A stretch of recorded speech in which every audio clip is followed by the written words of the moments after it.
সবাইকে স্বাগত জানাচ্ছি। আমি ফিরোজ তোহা। শুরুতেই সংবাদ শিরোনাম। বাংলাদেশের সর্বশেষ গুরুত্বপূর্ণ আপডেট সংবাদে আপনাকে স্বাগত। শুরুতেই সংবাদ শিরোনাম, পরে বিস্তারিত। শুরুতেই জানিয়ে দিব, হঠাৎ মিরপুরে সেনা মহড়া। আগামী অক্টোবরে বাংলাদেশ সফরে আসার কথা রয়েছে দক্ষিণ আফ্রিকা ক্রিকেট দলের। 2 টেস্টের সেই সিরিজ অনুষ্ঠিত হবে মিরপুর শেরেবাংলা জাতীয় ক্রিকেট স্টেডিয়াম এবং চট্টগ্রামে। সেই সিরিজে ক্রিকেটারদের বিশেষ নিরাপত্তা দিতে আজ মিরপুরে অনুষ্ঠিত হল সেনাবাহিনীর বিশেষ মহড়া। এরপর জানিয়ে দিব, ইবিতে অবিলম্বে ভিসি নিয়োগের দাবিতে ফের মহাসড়ক অবরোধ। ইসলামী বিশ্ববিদ্যালয় ইবি অবিলম্বে ভিসি নিয়োগের দাবিতে ফের আন্দোলনে নেমেছে শিক্ষার্থীরা। এই দাবিতে রোববার 22 সেপ্টেম্বর বেলা 11:30টার দিকে ক্যাম্পাস সংলগ্ন কুষ্টিয়া খুলনা মহাসড়ক অবরোধ করে অবস্থান কর্মসূচি এবং বিক্ষোভ শুরু করেছে শিক্ষার্থীরা।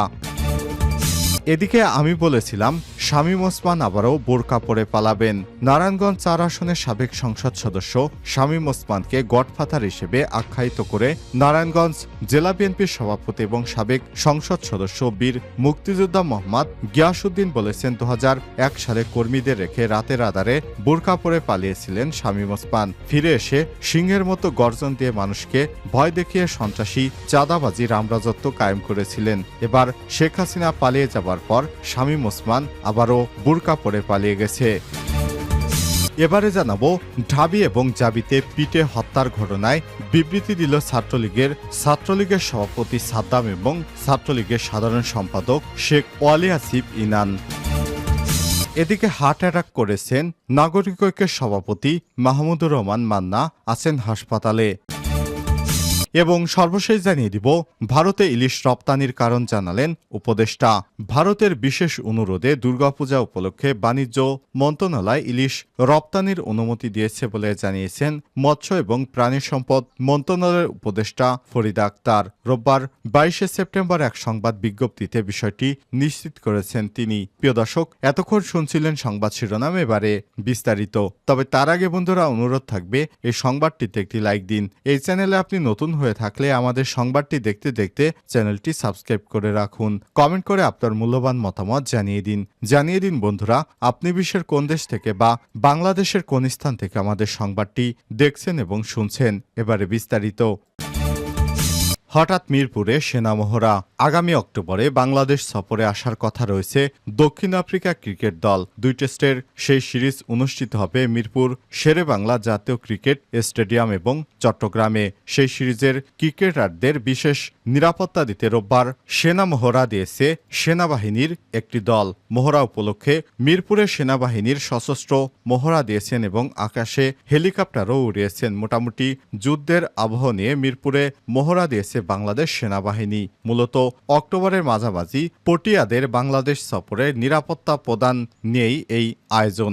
আসন্ন এই সফরের আগে শনিবার 21 সেপ্টেম্বর পটিয়াদের 3 সদস্যের প্রতিনিধি দল ঢাকায় নিরাপত্তা ব্যবস্থা পর্যবেক্ষণ করতে রোববার 22 সেপ্টেম্বর চট্টগ্রামের জহুর আহমেদ চৌধুরী স্টেডিয়াম ঘুরে দেখবে পর্যবেক্ষক দল। এরপর আগামীকাল তাদের শেরেবাংলা স্টেডিয়াম পরিদর্শন করার কথা রয়েছে। তাদের পরিদর্শনের একদিন আগেই রোববার মিরপুরে বিশেষ মহড়া দিল সেনাবাহিনী। সকাল থেকেই হোম অফ ক্রিকেটে আসন্ন সিরিজের জন্য নিরাপত্তা ব্যবস্থার জন্য সর্বাত্মক প্রস্তুতি নিতে দেখা গেছে সেনাবাহিনীকে। এরপর দুপুর 12টার কিছুক্ষণ পর শেরেবাংলা আকাশে উঠতে দেখা যায় হেলিকপ্টার। কয়েক মিনিট প্রদক্ষিণের পরপরই ত্যাগ করে সেনাবাহিনীর সদস্যরা মাঠ। এছাড়াও মিরপুর মাঠের চারিদিকেও প্রদক্ষিণ করে হেলিকপ্টার। আসন্ন সিরিজের জন্য সব ধরনের নিরাপত্তা দিতে প্রস্তুতির অংশ হিসেবে এই কাজ করেছে সেনাবাহিনী। এর আগেও বিভিন্ন সময় সিরিজ বা টুর্নামেন্টের আগে এমন মহড়া দিতে দেখা গেছে মিরপুরে। ইবিতে অবিলম্বে ভিসি নিয়োগের দাবিতে ফের মহাসড়ক অবরোধ। ইসলামী বিশ্ববিদ্যালয় ইবি অবিলম্বে ভিসি নিয়োগের দাবিতে ফের আন্দোলনে নেমেছে শিক্ষার্থীরা। রোববার 22 সেপ্টেম্বর বেলা 11:30টার দিকে ক্যাম্পাস সংলগ্ন কুষ্টিয়া খুলনা মহাসড়ক অবরোধ করে অবস্থান কর্মসূচি এবং বিক্ষোভ শুরু করেছেন তারা। এর আগে ভিসি নিয়োগে দীর্ঘসূচিত্রার প্রতিবাদ এবং দ্রুত ভিসি নিয়োগের দাবিতে বেলা 11টায় বৈষম্য বিরোধী ছাত্র আন্দোলনের ব্যানারে বিশ্ববিদ্যালয়ের বটতলা থেকে শিক্ষার্থীদের একটি বিক্ষোভ মিছিল বের হয়। মিছিল শেষে ক্যাম্পাস সংলগ্ন কুষ্টিয়া খুলনা মহাসড়কে জড়ো হন তারা। পরে মহাসড়ক অবরোধ করে অবস্থান কর্মসূচি শুরু করেন শিক্ষার্থীরা। ফলে মহাসড়কের উভয় দিকে তীব্র যানজটের সৃষ্টি হয়েছে। বিসি নিয়োগের আশ্বাস না পাওয়া পর্যন্ত কর্মসূচি চালিয়ে যাওয়ার কথা জানিয়েছেন শিক্ষার্থীরা। এদিন মিছিলে শিক্ষার্থীদের হাতে সবাই যখন স্বর্গে ইবি কেন মর্গে, বিসি বিসি বিসি চাই, ইবিতে ভিসি চাই, বিসি নে ৯ আর ৯ ঢাবিরাবি বিসি পায়, ইবি কেন পিছিয়ে রয়, সংস্কার মনা ভিসি চাই, দুর্নীতিমুক্ত ভিসি চাই, সৎ এবং সাহসী ভিসি চাই, ইবির আঙিনায় দুর্নীতিবাজদের ঠাঁই নাই, সেশন জট কবর চাই, এমন নানা লেখা সম্বলিত প্লেকার্ড দেখা যায়। শিক্ষার্থীরা জানান, প্রায় ১.৫ মাস ধরে ভিসিহীন অবস্থায় আছে ইবি। ইতিমধ্যেই দেশের বেশ কিছু বিশ্ববিদ্যালয়ে ভিসি নিয়োগ দেওয়া হয়েছে, তবে ইবিতে এখনও ভিসি না নেওয়ায় শিক্ষার্থীরা তাদের কার্যক্রম স্থবিরতা কাটছে না। এই দাবিতে তারা কয়েক দফায় আন্দোলন করলেও কোনো আশার আলো দেখতে পায়নি। ফলে অবিলম্বে নিরপেক্ষ, সৎ, দক্ষ এবং একাডেমিশিয়ান ভিসি নিয়োগের দাবি তাদের। অর্থাৎ শিক্ষার্থীরা বলছে, অবিলম্বে ইবিতে ভিসি নিয়োগ দেয়া না হলে আমরা আরও কঠোর হতে বাধ্য হব। আমরা আমাদের ক্লাসে ফেরত যেতে চাই, মাঠে নয়। আমি বলেছিলাম শামীম ওসমান আবারও বোরকা পরে পালাবেন।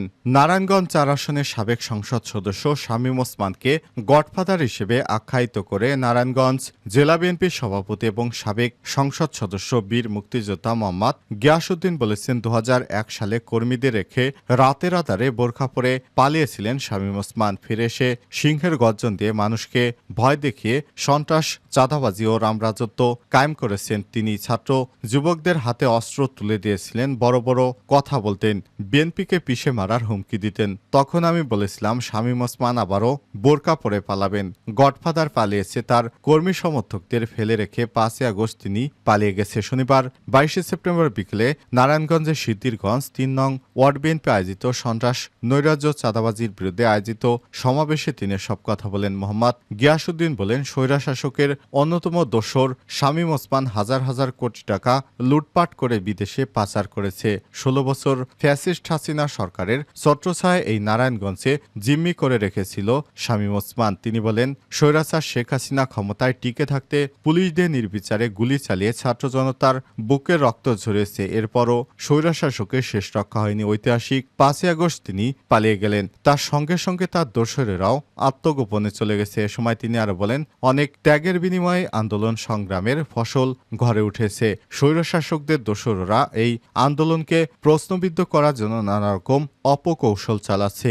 এ ব্যাপারে সবাইকে সতর্ক থাকতে হবে। কোনো অবস্থাতেই গত ৫ই আগস্টের অর্জনকে প্রশ্নবিদ্ধ করা যাবে না।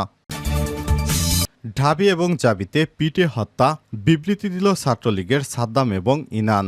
ঢাকা বিশ্ববিদ্যালয় এবং জাহাঙ্গীরনগর বিশ্ববিদ্যালয় পিটে হত্যার ঘটনায় গভীর উদ্বেগ প্রকাশ করে বিবৃতি দিয়েছেন বাংলাদেশ ছাত্রলীগ। রোববার ২২শে সেপ্টেম্বর ছাত্রলীগের কেন্দ্রীয় সভাপতি সাদ্দাম হোসেন এবং সাধারণ সম্পাদক শেখ ওয়ালে আসিফ ইনান এর সই করা এক প্রেস বিজ্ঞপ্তিতে সব তথ্য জানানো হয়েছে।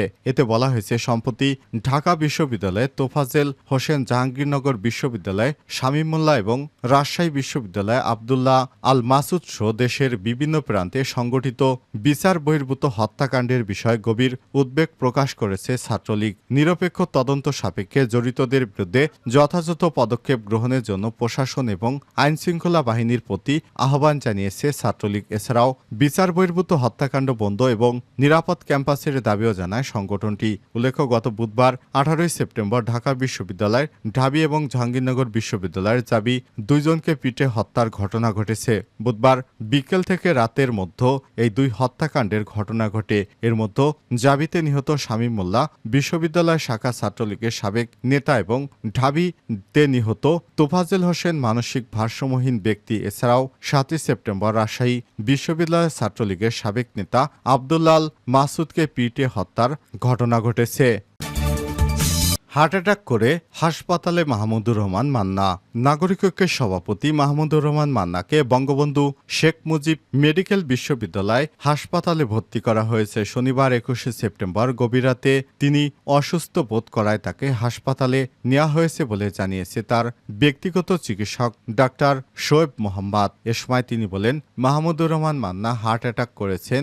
৭২ ঘন্টা পার না হওয়া পর্যন্ত সংখ্যামুক্ত নয় তিনি। বর্তমানে তাকে হাসপাতালে নিবিড় পরিচর্যা কেন্দ্রে রাখা হয়েছে। এদিকে মাহমুদুর রহমান মান্নার সুস্থতার জন্য দেশবাসীর কাছে দোয়া চেয়েছেন নাগরিক ঐক্যের কেন্দ্রীয় কমিটির সদস্য আব্দুর রাজ্জাক সজীব। দলটির সাংগঠনিক সম্পাদক সাকিব আনোয়ার সই করা এক বিজ্ঞপ্তিতে বলা হয়েছে, হাসিনা সরকারের শাসনামলে 2015 সালে মাহমুদুর রহমান মান্নাকে প্রথমে গুম করে পরে গ্রেপ্তার করা হয়। এ সময় তিনি মিথ্যা মামলায় 2 বছর কারাভোগ করেন। কারাগারে থাকা অবস্থায় হার্ট অ্যাটাক করলে তাকে হাসপাতালে পাঠানো হয়। সে সময় তার হার্টে একাধিক ব্লক ধরা পড়ে, কিন্তু হাসিনা সরকার তাকে চিকিৎসার সুযোগ না দিয়ে হাসপাতাল থেকে কারাগারে পাঠায়। এছাড়াও কারামুক্ত হবার পর তার পাসপোর্ট আটকে রাখা হয়। এ কারণে তিনি বিদেশে উন্নত চিকিৎসাও নিতে পারেননি।